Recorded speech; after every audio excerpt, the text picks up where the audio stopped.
Oke pemirsa, ini namanya gulai sapi ya, gulai sapi ini ada kikilnya ya, kemudian ini ada babatnya ya, babat tuh andukan ini ya namanya, dan ini babat ya, tuh babat.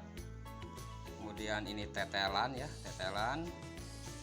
Jadi tiga jenis nih ya, ada jeroannya juga nih, 4 jenis ya.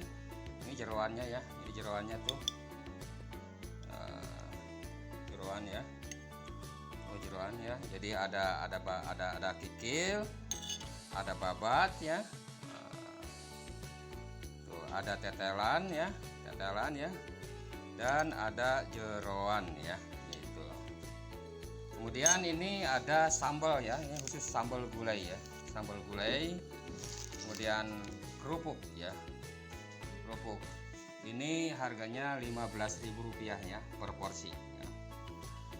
Kemudian ini air ini dikasih penyedap ya, penyedap ini antaranya ini seperti ini nih, ini sangrai kelapa ya, sangrai kelapa ya tuh.